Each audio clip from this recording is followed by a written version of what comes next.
नमामि धन्वन्तरिमादिदेवम्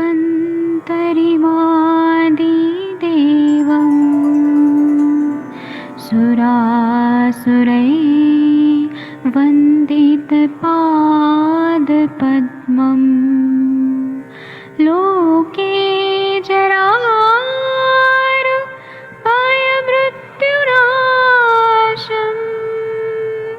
दातारमीशम् विविधौषधीनां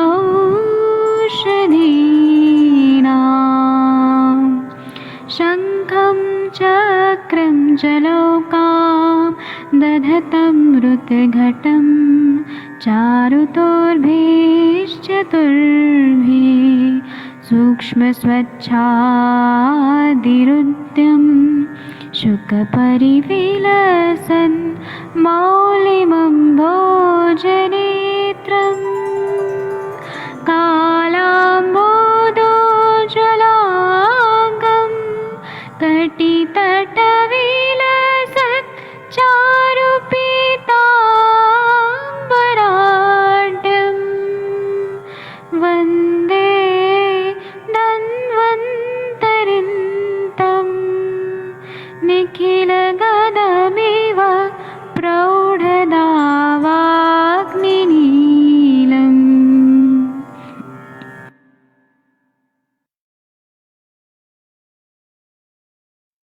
प्रणाम सभी लोगों को। मैं वैद्य अरविंद पाठक आप सभी लोगों का स्वागत करता हूं। भारत भूमि के सर्वश्रेष्ठ चिकित्सक लोग यहाँ पर आइए और आज हम लोग टीका वचन करेंगे।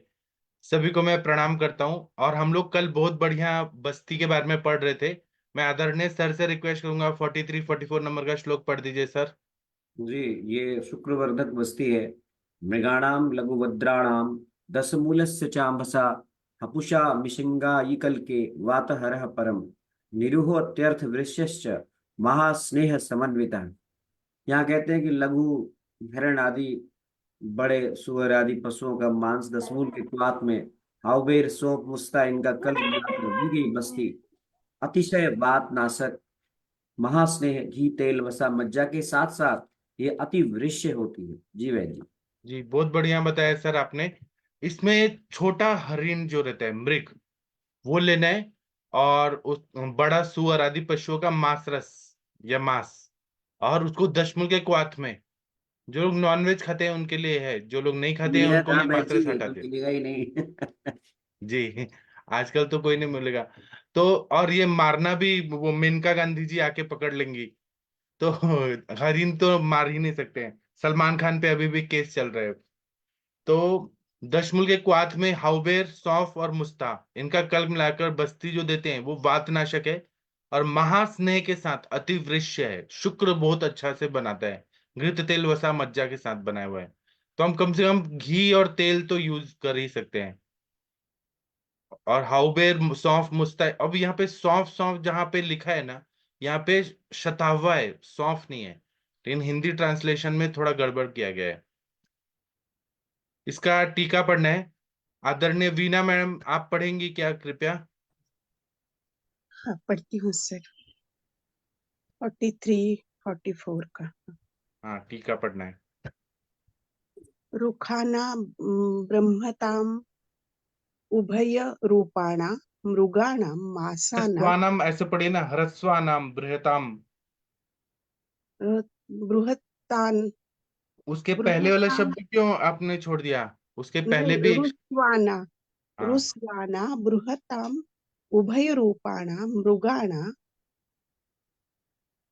मासाना तथा दशमूलस्य च क्वाथेन सह हपुषादि कल्को बस्ती शुश्रु वातहरो महास्नेहयुतो वृश्यश्च स्यात्। हाँ इसका मतलब है ह्रस्वानाम बृहताम उभय रूपाणाम मृगाणाम। मृग जो है यहाँ पे षष्ठी बहुवचन का प्रयोग किया गया है। मासानाम सब ह्रस्वानाम बृहतानाम। मतलब यहाँ पे क्या है कि जो छोटे हिरण है या बड़े हिरण है या फिर जो बड़े जैसे सुअर वगैरह हैं वो लोग हैं उनको भी मृग बोला है यहाँ पे। उन लोग का मांस लेना है, उनका मांस रस पकाना है। और या फिर उनका वसा लेना है या मज्जा लेना है, उनका दशमूल क्वात के साथ हपुषादि कल्क डाल के और उसकी बस्ती देने के लिए बोला है। तो ये वातहर श्रेष्ठ वातहर है, वृक्ष बताया है, क्योंकि इसमें महास्नेह है। घृत तेल वसा मज्जा। अब जब चार स्नेह मिलेंगे तो वायु को तो वो पूरी तरह से ठीक ही कर देंगे। और शुक्रवर्धक भी बताया है। जी, आयुर्वेद रसायन टीका पढ़िए मैम। अतिवृष्य यापनम आह मृगाणाम इति हरिणादयो वद्रा वरा वराह आदयो गांगेयी मुस्ता। जी देखिए, इन्होंने पर्याय नाम कितना बढ़िया बढ़िया बताया है। श्लोक में लघु वद्राणाम, वद्राणाम ऐसे बोला है। तो मृगाणाम मिति, इस श्लोक का शुरुआत में आप देखिए मृगाणाम लघु। तो इसका मतलब है कि इसका सारांश क्या है कि अतिवृक्ष यापनम महा, जो बहुत ही वृक्ष यापन बस्ती है वह बता रहे हैं। लघु मतलब हरिणादय, जो छोटे हिरण होते हैं उनको लघु बुलाए। और वद्रा मतलब वराहादय, वराह मतलब सुअर आदि, जिनमें बहुत ज्यादा मांस रहता है, मतलब वसा और मज्जा रहता है। मज्जा नहीं, वसा ज्यादा रहता है और मेद रहता है। गांगेय मतलब मुस्ता, इनका प्रयोग करने के लिए बोला है। ये बहुत अच्छा श्रेष्ठ वृक्ष और वातहर बस्ती है, यापना बस्ती। अब आगे का श्लोक जो पढ़ना है वो संथा दे के पढ़ना है, 45 और 46। आप पढ़ो। लोगों में से, हाँ आप संथा दे के पढ़िए मैम, और सब पीछे पीछे आपके बोलेंगे। मयूरं पक्षपित्तांत्र पादवितुण्डवर्जितम् मयूरं पश्यति पादविततुण्डवर्जितम् पादविततुण्डवर्जितम् लघूना पञ्चमूलेन पालिकेन समन्वितम् लघुना लघुना पञ्चमूलेन पञ्चमूलेन पालिकेन पालिकेन समन्वितम् समन्वितम् पक्वा क्षीरजले क्षीर शेषं सघृतमाक्षिकम् कट्वा क्षीरजले क्षीरशेषं क्षीरजले क्षीरं सघृतामिष्टिकम् सघृतम् आक्षिकम् तद्विदारीकणायष्टि शतारूफलकल्कवत् तद्विदारिकणायस्ति शताफलकल्कवत् बस्तीरीशतप तपटूयूत परमं बलशुक्रकृत् अस्तीरीशपटुयुतः परमं बलशुक्रकृतः। इसका हिंदी अनुवाद ऐसा है कि पंख, पित्त, आंत्र, पैर, मल और चोंच को निकाल कर 10 पल निकाल कर, वो आगे का दिख नहीं रहा तो इस मल और चोंच को निकालकर मोर को 10 पल। हाँ 10 पल तथा लघु पंचमूल को एक एक पल लेकर जल में दूध आधा आढ़ जल आधा आढ़ दूध मात्रा शेष रह जाए तब उतार ले। इसमें घी, पिपली, मुलेठी, सौंफ, मैन फल इनका कल कर नमक मिलाकर दी गई यह बस्ती अतिशय शुक्रकारक है। हाँ, इसमें बोल रहे हैं कि मोर पक्षी जो होता है, आज के डेट में मोर को मारना गुनाह है क्योंकि वो राष्ट्रीय पक्षी है। लेकिन जब ये अलाउड था और सब जगह जंगल ही जंगल था, तब ये मोर का पंख निकालना है, पित्त निकालना है, आंत्र निकालना है, पैर निकालना है, मल और चोंच को निकालकर मोर मोर का जो मांस है उसको 10 पल लेना है। लघु पंचमूल एक एक पल लेना है, एक पल सब मिला के। दूध मिश्रित जल में मतलब हम लोगों ने शीर पाक बनाया और इसमें मांस भी डाला हुआ है। और जब दूध शेष रह जाए उसको उतार लेना है, उसमें घी डालना है, मधु, विदारी, पिपली, मुलेठी, सौंफ, मदन फल का कल्क डालना है, और थोड़ा सा नमक डालना है कि वो अच्छे से आस्थापन ऐसे कर पाए। तो ये बस्ती जब देते हैं तो ये बल कारक भी है, शुक्र कारक भी है। ऐसा ये श्रेष्ठ बस्ती बताया गया है। जी, पहले के जमाने में ये सब देते थे राजा लोग को, और जिनको बहुत प्रजा चाहते चाहते थे वो लोग, या बल चाहिए उनके लिए बनाया जाता था। पहले के जमाने में जंगल बहुत थे, मोर इतने थे कि उनको मार भी दिया तो कोई नुकसान नहीं होता। आजकल मोर कम पड़ गए, कम है। चलिए, ये वाला टीका पढ़ दीजिए मैम। हाँ पढ़ती हूँ सर। मयूर पक्षादिवर्जित दशफल मात्र ह्रस्वेन पंचमूलेन पंचमितेन युत क्षीरजले पक्वा क्षीरस्य अर्धाटको जलस्य अर्धाटक इत्येव कृत्वा तावत् क्वाथयेत् यावत् क्षीर अवशेषः स्यात्। क्षीरच्च क्षीर क्षीरच तच्छेष च क्षीरशेषं घृतमाक्षिक सहित विदार्यादि कलकान्वितम ईशत लवण युक्तो। ईषद लवण युक्तो बस्ति परम बल शुक्र कृत। बहुत बढ़िया पढ़ा आपने मैम। इसमें बोल रहे मयूर पक्षादि वर्जित, मतलब पक्ष मतलब पंख वगैरह निकाल दिया, पंख निकाल दिया, पित्त निकाल दिया, आंत्र निकाल दिया, चोंच निकाल दिया मयूर का, और इसको 10 पल की मात्रा में लेना है। ह्रस्व पंचमूलेन मतलब लघु पंचमूल के साथ में जो एक एक पल की मात्रा में है, वो लिया। एक पल सब मिला के एक पल की मात्रा में है। उसको दूध और जल में पकाना है, जैसे शीर पाक बनता है, लेकिन इसमें शीर पाक में मांस रस डाला हुआ है मोर का। और इसका जब दूध शेष रह जाता है तब उसको आधा आढ़क करके, अर्ध आढ़क इत्येव कृत्वा, अर्ध आढ़क करके, एक आढ़क मतलब कितना होता है वो आप बताइएगा। उस क्वाथ में जब वो शीर शेष रहता है उतना रखना है। ये जब शीर जाता शेरम शीर शेषम मतलब दूध शेष रह जाता है उतना लेना है। और इसमें घृत डालना है, मधु डालना है, सेंधा नमक डालना है, विदारे आदि कल्क डालना है, ईशत लवण डालना है। यह बस्ती जो है यापना बस्ती देते हैं, तो यह परम शुक्र और बलकृत ऐसा बताया गया है। आगे का टीका पढ़िए मैम। आरोग्य रसायन टीका आयुर्वेद रसायन। आयुर्वेद रसायन टीका मायूर बस्तिम आह मयूरम इति पक्त्वा क्षीर जले द्रव्याष्टगुण क्षीरम इत्यादि परिभाषया। जी, इसका मतलब मयूरमिति से श्लोक शुरू हुआ है। इसका मतलब है कि मायूर बस्ती महा, इसका नाम है मायूर बस्ती। पक्त्वा क्षीर जले मतलब दूध में पकाना है। द्रव्य अष्टगुण क्षीरम, द्रव्य का 8 गुना दूध लेना है, जिस तरह से हम क्षीरपाक बनाते हैं। इत्यादि परिभाषा, इस परिभाषा के साथ में यहाँ पे तृतीय वचन तृतीय एक वचन परिभाषा के साथ में इसका परिभाषा हमें समझना चाहिए। जी 47 और 48 नंबर का जो श्लोक है इसका संथा देके पढ़ना है। कौन पढ़ना चाहेगा? पढ़िए प्लीज कोई। वर्षा मैम, हरिहर सर, कोई संथा देके पढ़िए। आशीष कुमार जी कोई पढ़िए। मैं पढ़ूं सर?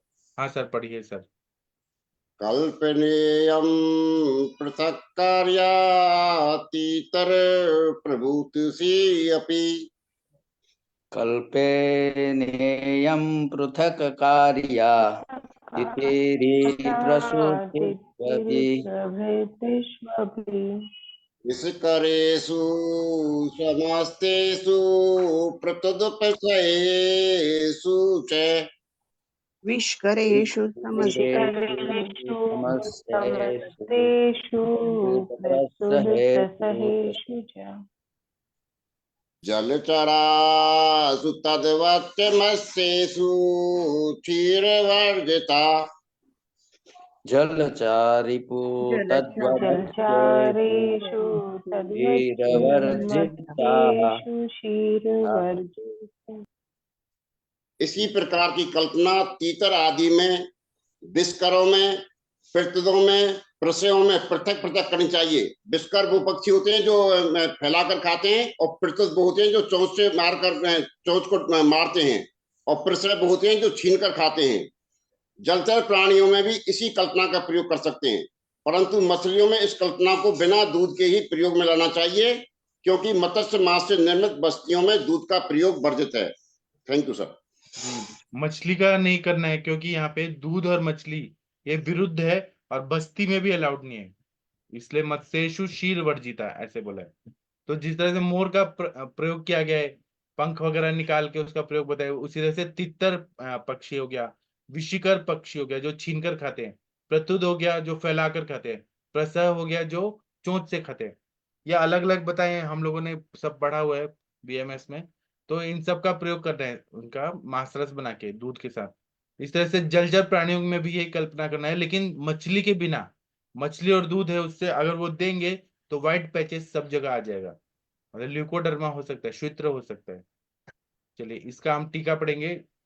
सर आप पढ़ दीजिए टीका। ये च कल्पना तीतरे आदिषु अपि विस्करेषु अशेषेषु प्रत्युदेषु प्रशयेषु च पृथक् कार्या तदेव जलचराद्विपीय कल्पना कार्या मत्स्येषु तु क्षीरवर्जिता कल्पनेव कार्या मत्स्य नाम क्षीरेण से वृद्धत्वात्। जी इसका मतलब है कि इयम च कल्पना, इस तरह का जो कल्पना है, तित्रादिष्वपि, तित्रादिषु मतलब सप्तमी बहुवचन, उसमें भी, या विष्कर प्राणी है या प्रतुद है, प्रत्यय है, इन सब में भी पृथक पृथक हम लोग कर सकते हैं। तथैव जलचारीष्वपनीय कल्पना, जो जलचारी हैं, जो मतलब जल में रहने वाले सब हैं, प्राणी हैं, उनके मांस को भी हमें पका के, शीर में पका के उसकी शीर कल्पना बनानी है। उसी तरह से बोल रहे हैं मत्स्यानम शीरेण स विरुद्धत्वात्, मत्स्य तो क्षीर वर्जिता कल्पनीय कार्य, मतलब दूध को मत्स्येषु सप्तमी बहुवचन, मछलियां हैं उनको दूध के साथ वर्जित करना है, उनके साथ नहीं बनाना है। मत्स्यानम क्षीरे, जो मछलियों का जो दूध के साथ जो बताया गया है वह विरुद्ध बताया है, इसलिए उनका प्रयोग नहीं करना है। ये आयुर्वेद रसायन पढ़ दीजिए सर, महेंद्र सर अनम्यूट करिए। मयूर विधि विस्करादिषु आदिसति कल्पनेति मत्स्य तु क्षीरवर्जम। हाँ इसका मतलब है कि कल्पनेति से, कल्पनेयम 47 का पहला शब्द क्या है, कल्पनेयम, इसलिए कल्पनेति से ये बताया है कि मयूर विधि के तरह से विष्कर, फिर उसके बाद में प्रतुद और प्रसह और जलचर, इनके मांस को भी पका के और इसका प्रयोग करना है। मत्स्येषु क्षीरवर्जम, जो मछली है, मछलियां हैं, बहुवचन है, सप्तमी बहुवचन, क्षीरवर्जम दूध के साथ नहीं पकाना चाहिए क्योंकि वो विरुद्ध होता है। बहुत अच्छा पढ़ा सर आपने, थैंक यू सर। अब हम आगे पढ़ेंगे। आशीष जी, आदित्य सर कोई पढ़िए प्लीज 49 नंबर का श्लोक संथा देके। कौन पढ़ना चाहेगा? या शशि मैम आप पढ़िए, आरती मैम, प्रणाम सर, सत्यम मैम। मैं पढ़ूं सर? हाँ संथा देके पढ़िए, सब लोग मैम के पीछे पीछे बोलिए। गोधानकुल मार्जार शल्यकोन्दुरजं फलम् गोदान कुल मार्जार शल्य कुंदुरजम फलम पृथक् दशफलं क्षीरे पञ्चमूलं च साधयेत्। पृथक् फलम क्षीरे पंचमूलम च साधयेत्।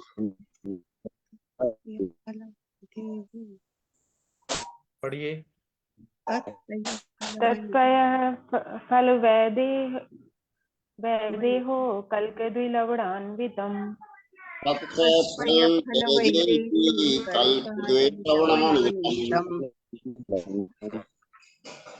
सास्तिता तैलं ध्वजयो वस्तियोर्जयो रसायनम्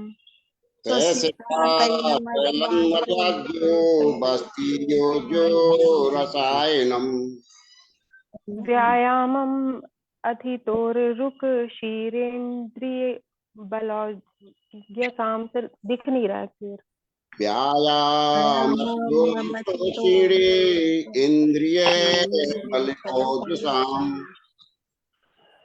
विबद्ध शुक्र विन्मूत्र विकारिण विबद्ध शुक्र विन्मूत्र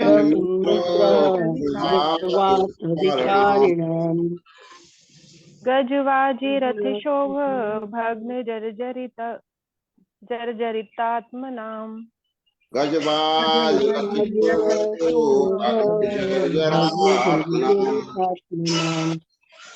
पुनर्वत्वं कुरुते वाजीकरणम् उत्तमम् पुनर्नवत्वं नवत्वं कुरुते वाजीकरणमुत्तमम्।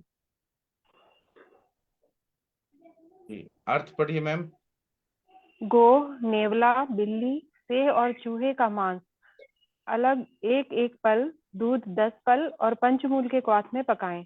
जब दूध शेष रह जाए तब मैनफल, पिप्पली का कल्क, सैंधव और संचल नमक, शर्करा, तिल तेल, मधु और घी मिलाकर दी गई यह वस्तु रसायन गुण वाली, व्यायाम से पीड़ित, थके, क्षतोरस्क, क्षीण, दुर्बल इंद्रिय एवं निर्बल तथा निर्बल आंत्र वाले, शुक्र, मल तथा मूत्र के विबंध वाले, वात रक्त, वात रोग वाले, हाथी, घोड़े तथा रथ के विशोभ से भग्न एवं जर्जरित शरीर वालों को फिर से नई करती है, उत्तम वाजीकरण है। हाँ, ये बहुत ही बढ़िया बस्ती है। पहले के जमाने में लोग युद्ध करने जाते थे, तो कभी कभी 6-6 महीना, 1-1 साल, 2-2 साल तक युद्ध करते रहते थे। तो जब वो आते थे तो बहुत कमजोर हो जाते थे। उनके टाइम पे इसका प्रयोग किया जाता था। और ऐसा लिखा गया है पाली भाषा में या अलग अलग लोकल भाषाओं में कि ये सब होता था। हमारे सर बताते हैं, जिन्होंने सब पांडुलिपि भी जो पढ़ते हैं, पाली भाषा, इन सब में लिखा हुआ है ये सब किया जाता था। लोकल हिंदी मतलब बुक्स में लिखा गया है। हिंदी तो बाद में आया, पहले वो सब भाषाएं चलती थी। तो गोह जो रहता है, वो अब आप लोगों को मालूम है, गोह और नेवला, बिल्ली, सेह और चूहे का मांस अलग अलग एक एक पल लेना है। दूध 10 पल लेना है, पंचमूल के क्वाथ में पकाना है। यहाँ पे शीर पाक भी है और मांसरस भी डाला हुआ है। जब दूध शेष रह जाता है तो मदन फल डालना है। मदन फल डाला कि वो दोषों को निकालेगा और बाकी मांसरस और दूध है वो एब्जॉर्ब हो जाएगा। बॉडी खुद उसको जज करती है कि क्या निकालना है और क्या एब्जॉर्ब करना है। और पिपली का कल्क डालना है, सिंधा नमक और सौंचल नमक। ये विरुद्ध होता है दूध और ये सब, लेकिन हम बस्ती से दे रहे हैं तो ये अलाउड है। और इसमें शर्करा डालना है, तिल तेल मधु और घी मिलाकर ये बस्ती है। ये रसायन गुण वाली है। व्यायाम से जो पीड़ित हैं, थके हैं, शत उरस्क मतलब अंदर ही अंदर जो चेस्ट में शत हो गया है, इंजरी हो गई है, वो कोई भी वजह से हो सकता है। जो क्षीण हो गए हैं, दुर्बल इंद्रिय वाले हैं, निर्बल हैं, निर्बल आंत्र वाले हैं। निर्बल आंत्र वाले मतलब क्रॉन्स डिजीज हो गया, अल्सरेटिव कोलाइटिस हो गया है, खाना पच नहीं रहा, बहुत वीक हो गया है, हर्निएशन है, वो निर्बल आंत्र वाले हैं। और शुक्र, मल और मूत्र के विबंध वाले हैं। शुक्र भी नहीं निकल पा रहे, मल भी, मूत्र भी नहीं निकल पा रहे। और वातरक्त है, वात रोग वाले हैं। और हाथी घोड़े रथ के विक्षोभ से भग्न हो गए। मतलब वो रथ ज्यादा दूर दूर तक जाता था, तो उससे वो हिलने डुलने की वजह से बहुत जर्जरित हो गए। तो ये फिर से नहीं करती है, उत्तम बाजीकरण है। पूरा नरिशमेंट बना के मजबूत बना देती है। इस तरह का बस्तियों का प्रयोग पहले के जमाने में होता था। चलिए इसकी टीका पढ़ दीजिए वर्षा मैम, आपको दिख रहा है? जी सर। गोधादीनां मांस पृथक प्रत्येक 10 पल प्रमाण क्षीरे पंचमूल च सावयेत्। एतत् क्षीर मदन फल कणा कल्क सैंधव सौवर्चलान्वित वस्ति शर्करा तैल मधु घृत सहितो योज्यो रसायन स्यात्। व्यायाम अतितोर स्फादीनां पुनर्वत्व कुरुते वाजीकरणेषु मुख्यश्च। इसका मतलब यह है कि गोधा आदि का मांस लेना है, षष्ठी बहुवचन। गोधा आदि का मांस लेना है अलग अलग, पृथक पृथक, 10 पाल प्रमाण में लेना है। और दूध में लेके पंचमूल के साथ उसको पकाना है। ये जो शीर है, इसमें क्या करना है कि मदन फल, कणा मतलब पिपली, पिपली का कल्क आदि डालना है, सेंधा नमक, सौंचल नमक डाल के बस्ती द्रव्य में शर्करा तेल मधु घृत के साथ डाल के इसका प्रयोग करना है, योजना करनी है। तो ये रसायन है जो व्यायाम से या फिर उरस्क है, मतलब शत उरस्क उनको, और उनको पुनर्नवत्व आदि को ये नया बनाता है, एक एक सेल को रीजनरेट करता है। वाजीकरणेशु सप्तमी बहुवचन, वाजीकरण में भी मुख्य रूप से बताया गया है। आयुर्वेद रसायन टीका बोलिए कि गोधादि बस्तियां गोधेती, श्लोक का शुरुआत है गोधा से, तो यहाँ गोधादि डाल के बस्ती के लिए कहा है। पल मतलब मांस, मतलब पिपली। बहुत बढ़िया। चलिए अभी टाइम हो गया है। वीना मैम, श्री राम जी, आप कृपया भगवान का प्रेयर बोलेंगे। डॉक्टर श्रीराम जी, वीना मैम, कोई बोलिए या दोनों लोग बोलिए भगवान का प्रेयर।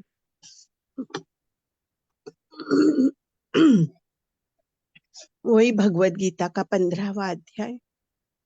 यदादित्यगतं तेजो जगद्भासयतेऽखिलम् यश्चन्द्रमसि यश्चाग्नौ तत्तेजो विद्धि मामकम् गामाविश्य च भूतानि धारयाम्यहमोजसा पूष्णामि चौषधिः सर्वः सोमो भूत्वा रसात्मकः।